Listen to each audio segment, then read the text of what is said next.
तो इसी तरह से हम कहते हैं अपने शरीर सजाने का कार्य के अंदर भी, शरीर सजाने का कार्य ये भी श्रृंगार रस का कार्य। इसके अंदर बिना निमित्त से, बिना सहज भाव से जो कार्य चले वो तो बराबर है, लेकिन विशेषतया विशेष पूर्वक जो करने का कार्य होता, अपने भी समझते कि कोई प्रसंग होवे उसी समय के अंदर ये श्रृंगार रस का कार्य के अंदर किया जाए तो वास्तविक के अंदर बराबर है। नहीं होवे तो इसका श्रृंगार रस का कार्य के अंदर भी इस रूप में नहीं होता। तीसरे नंबर के अंदर बताया जाता वीर रस। वीर रस का कार्य होता है यानी सुरातन। सुरातन का कार्य के अंदर तो ये कहीं ये वीर रस का कार्य कि सदा के लिए नहीं होता है।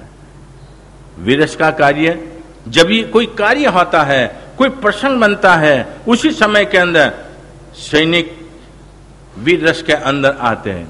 लेकिन कब सैनिक वीर रस के अंदर आते? जब युद्ध के मोखरे, युद्ध का प्रसंग होता है, उसके अंदर जब भी जावे, और वो भी इसके अंदर आज के समय का तो आज का तो युद्ध कैसा है, एटम बम, अणु बम, इनका समय है। लेकिन पहले का समय की बात होती है जब युद्ध भूमि के अंदर सैनिक जब जाते, सामने से कत्ले आम चलती होवे, उसी समय के अंदर डरपोक जो सैनिक होते हैं, मन के अंदर पीछे हटकना एक कार्य का कार्य। उसी समय के अंदर भाटचारण विरुद्धावली बोलाने वाले, भाटचारण जो होते विरुद्धावली बोलाने वाले, तो वो उसको ऑर्डर दिया जाता है पीछे हट करने वाले, इनको ऐसी आमोकते वाणी से सुरातन चढ़ाया जाए। और ये विरुद्धावली कार्य के अंदर उसी समय के अंदर सोचे मरना एक दफे है, लेकिन पीछे हट कर मरना ये हम कहते योग्य नहीं है। तो उसी समय के अंदर आगे कदम बढ़ाते हुए आगे बढ़ने का कार्य होता है। एक आचार्य भगवान प्रवचन के अंदर ये रसों की बात चल रही थी, नव रसों की ही बात चल रही थी वीर रस का कार्य के अंदर। तो उसके अंदर व्याख्यान के अंदर जिकार आदि करने वाले और जो प्रश्न दिया जाए उसका प्रत्युत्तर देने वाले भगत ने कहा कि महाराज ये सभी आप बताते रहो हो, लेकिन वीर रस का कार्य के अंदर आज के समय के अंदर कोई बताने वाले हैं?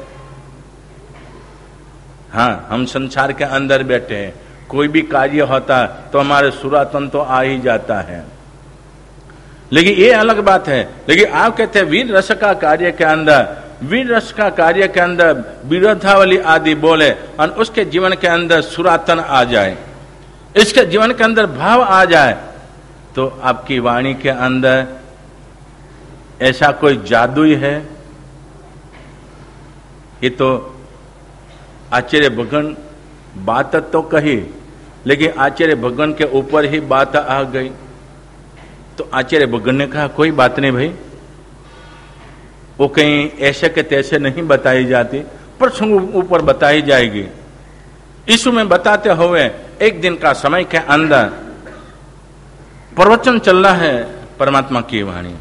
इन प्रवचन का कार्य के अंदर आचार्य भगवान ने वीर रस लाने का कार्य के अंदर, तो वीर रस लाने का कार्य के अंदर निमित्त होता है, कार्य यह होता है इंसान यानी मानव अपने पास जो कुछ है, तन मन और धन, इस कार्य के रूप में और जिस समाज के अंदर बैठा है, इस समाज का यदि हम कहते अपनी जिम्मेदारी रक्षण करने का कार्य के अंदर कहते सामने वाला एक तमाचा लगावे इधर तो दूसरा भी धरने का कार्य था, तो कहते क्षमा वीरस्य भूषणम, समता धारण करने का कार्य के अंदर। लेकिन जो समता धारण की जाए और क्षमता धारण की जाए, लेकिन जो हमारे तीर्थ रक्षा धर्म की रक्षा का कार्य जो होता होवे, और कभी कभी ये होता है जनता का, हमारे बहन बेटी आदि का यदि अमुक कार्य आता होवे, वो क्या होता है सुनते ही वीर रस का कार्य के अंदर, लेकिन कभी कभी ऐसी स्थिति बनती है, प्रसंग एक याद आता है कि अंग्रेजों के समय की बात है। उस समय के अंदर एक प्लेटफॉर्म और स्टेशन ऊपर अंग्रेज शराब पी के झूमता हुआ चला जा रहा है और हाथ के अंदर पिस्तौल है। इन स्थिति के अंदर जा रहा है और स्टेशन ऊपर तो कई प्रकार के व्यक्ति आने का कार्य होता है। एक नौजवान अपना वेशभूषा का कार्य के अंदर वहां से नारी का निकलने का कार्य हुआ और अंग्रेज नशा के अंदर उसका हाथ पकड़ लिया, क्योंकि उस समय के अंग्रेजों का राज था। उसके सामने जनता अपना बंड नहीं पुकार सकती थी, ये परवस्था थी। ऐसी स्थिति के अंदर उसको घिसड़ कर ले जा रहा था। बालिका रो रही है, प्लेटफॉर्म पर बहुत व्यक्ति खड़े हैं, लेकिन देखा अंग्रेज है, हाथ में रिवॉल्वर है, तो इनके सामने जाने के अंदर जोखम है। इसलिए लोग इधर उधर देख रहे हैं, किम कर्तव्य मूल, क्या किया जाए। इसी परिस्थिति के अंदर सभी जनता देख रही और इसके अंदर एक दूसरी गाड़ी हम कहते हैं दूर से आ रही है, दूर से गाड़ी आ रही है। इस गाड़ी के अंदर एक नवयुवान, गाड़ी जैसे धीमे पड़ी, उसी समय के अंदर उसने देख लिया प्लेटफॉर्मों के ऊपर इतनी जनता क्यों भीड़ में है। तो अंग्रेज की स्थिति देखते हुए उसने देख लिया, हाँ वास्तविक में यही है। जैसे प्लेटफॉर्मों पर गाड़ी अभी चल रही है धीरे धीरे, उसने जो उतरने का मार्ग आता छलांग लगा कर नीचे उतर जाने का कार्य होता और भागता हुआ आने का कार्य होता और अपने जेब के अंदर भी रिवॉल्वर थे, बाहर निकाल दी और अंग्रेज के हाथ जो बहन का हाथ पकड़ा था वो इसी तरह से झटका मारने का कार्य बना, हाथ छूट जाता है और वो नशा के अंदर चकचूर था। वो भी जैसे कि नींद से खुलकर देखता है, इसी तरह से देखने का कार्य होता है। और इसके सामने युवक ने रिवॉल्वर सामने दे दी, अंदर गोली हो न हो रहे। आजकल तो दिवाली की जो होती है फटाकड़ा की, वो भी लेकर आपको लूट ले हुए, क्योंकि डर होता है। तो अंग्रेज भले जैसे के कार्य के अंदर था, इन कार्य के अंदर नवयुवक ने साहस कर ये कार्य कर दिया और जो कुछ कहने का था उसने कह भी दिया। और इधर अंग्रेज शर्मिंदा होकर अपना रास्ता पकड़ लिया। कार्य हो गया, बहन आजाद हो गई, बहन अपने मार्ग के अंदर चली जा रही है। इधर जो टोला था अब क्या करे, शाबाशी देने का कार्य के अंदर इस नवयुवक के सामने आकर धन्यवाद दे रहे हैं, धन्यवाद देने का कार्य होता है। तो उसी समय के नवयुवक ने कहा, तुम्हारे जैसे नमला का धन्यवाद मुझे नहीं चाहिए। यदि इतने तुम थे तो क्या गोली चलाता तो कितने को मार सकता था। और आज के समय के अंदर समझो कि किसी की बेटी हो वे और तुम्हारे देखते ये तुम्हारी जो बेटी होती तो तुम क्या करते।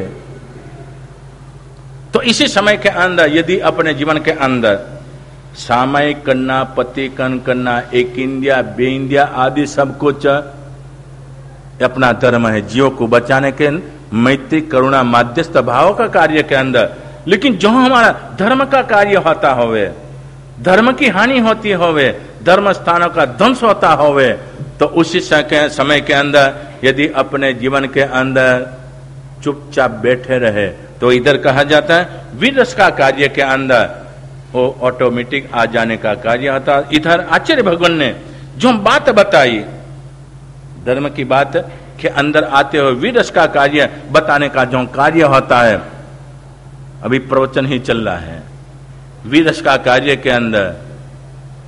तो देखते बराबर है, एक दूसरा का देखने का कार्य होता, लेकिन देखने के अंदर फर्क होता है। जो विरस का कार्य चलता है उसी समय एक दूसरे से ऐसे देखने का कार्य होता है, और थोड़ी देर के अंदर तो एक दूसरा का हाथ पकड़ कर खींच कर और खड़े भी हो गए, हाथापाई तक आ गए विरस का कार्य के अंदर। और उसी समय के अंदर आचार्य भगवान ने तुरंत वातावरण बदल लिया। अरे भाई क्या कर रहे हो? शायद पता नहीं लगा कि आपने जो बात बताई इस बात के अंदर हम इस रूप में आ गए, तो उसको कहते हैं वीर रस कहते हैं। उसको ही कहा जाता है वीर रस का कार्य के अंदर। लेकिन वीर रस का कार्य के अंदर ये भी पराधीनता है, ये भी पराधीनता का कार्य है। जैसे हम कहते हास्य रंग रस, ये भी हम कहते अकेला नहीं कर सकता। श्रृंगार रस का कार्य के अंदर कोई निमित्त का कार्य होवे उसी समय के अंदर, और वीर रस का कार्य के अंदर कोई भी ऐसा निमित्त मिले, कार्य मिले तभी। लेकिन एक कार्य और निमित्त मिलने का कार्य के अंदर हो सकता है हमारा पतन का भी कार्य हो जाए, नाश का भी कार्य हो जाए। तो इसी तरह से ये उपाध्याय भगवान इधर विनय जी महाराज सोच रहे हैं इस सभी रसों का कार्य के अंदर। और आगे बढ़ते हैं, आगे बढ़ने का कार्य के अंदर विभत्स रस का कार्य बताया जाता है, उसको भी रस कहा जाता है, विभर रस। तो आज के दिनों के अंदर विभत्स रस का कार्य के अंदर कैसी दिनचर्या चल रही है, पाश्चात्य भूमि के अनुकरण का कार्य के अंदर आया हुआ संस्कारी सम्यक्तधारी परमात्मा के वचनों ऊपर अनन्य श्रद्धावंत जीवात्मा भी, लेकिन इनसे बचने का कोई रास्ता नहीं है। विभत्स रस का कार्य के अंदर मगज में नहीं बैठता, बैठ तो गया होगा। विभत्स कार्य का कार्य रूप में जो दृश्य हम देख रहे हैं, सहज भाव देखना ये अलग बात है, लेकिन इरादा पूर्वक देखने का कार्य के अंदर जिसको कहा जाता है नाटक, सिनेमा और टीवी आदि का कार्य, ये विभत्स रस कहा जाता है। नाटक को भी विभत्स रस के अंदर कहा जाता है, क्योंकि राजा बनने वाला राजा बनता है, लेकिन उनको पता है मैं राजा नहीं हूं। ये ड्रामा है, लेकिन इसके अंदर एक विदूषक भी होता है। नाटक का कार्य के अंदर विदूषक होता है। वो विदूषक का कार्य कैसा होता है? ये विभत्स रस के अंदर जनता को हास्य रस के अंदर लाने के लिए कुछ भी चेष्टा करे, कुछ भी कार्य करे। आज के समय के अंदर कभी कभी कवि सम्मेलन भी रखा जाता है, रखते नहीं कवि सम्मेलन का आदि कार्य के अंदर। लेकिन कवि सम्मेलन का कार्य के अंदर जब कवि कवि इकट्ठे होते होवे और उसकी जो हम कहते महफिल जो चलती होवे, तो वाणी ऊपर भी कंट्रोल, कुछ भी बोला जाए, कुछ भी किया जाए, तो ऐसे कार्य के अंदर इसको कहा जाता है विभत्स रस का कार्य के अंदर। तो इस जीवात्मा को अनादिकाल से इस संगना पड़ी है कुतूहल वृत्ति के अंदर आने का कार्य के अंदर, अच्छा दृश्य देखने का कार्य के अंदर इतनी रुचि नहीं जगेगी। लेकिन विभत्स रस का कार्य देखने के अंदर इतनी इंतजारी, इतनी तमन्ना, ये जगने का कार्य होता है। तो इसके अंदर कहा जाता है ये भी पराधीनता है, ये पराधीनता है। यदि इंसान विभर रस का कार्य के अंदर देखा जाए, खुद का देखा जाए, इस शरीर का स्वरूप देखा जाए और रहा अंदर आत्मा का देखा जाए, और आज के समय के अंदर आहार ग्रहण करने के द्वारा ये शरीर की स्थिति कैसी है ये यदि देखा जाए, ये विभत्स रस के अंदर, लेकिन इसके अंदर जीवात्मा नहीं आ सकता। तो इन परिस्थिति के अंदर नव रसों का कार्य के अंदर विभत्स रस तक अपने पहुंचने का उसका विस्तार आगे आएगा। बार भावना का कार्य में खाली नाम गिना रहा हूं, बार भावना के अंदर जब भी आएगा तो उपाध्याय भगवान अपने श्रीमुख से अंदर रखा बताया जाएगा। और बार भावना के अंदर अनित्य, असरण भावना आदि, तो उसके अंदर कैसी भावना? तो इस रूप में शांत सुधारस का कार्य के अंदर कल तो अपने परमात्मा से प्रार्थना का कार्य, आज के दिन के अंदर उपाध्याय महाराज शांत रस का स्वरूप, शांत स्वरूप रस का स्वरूप बताते हुए और इसके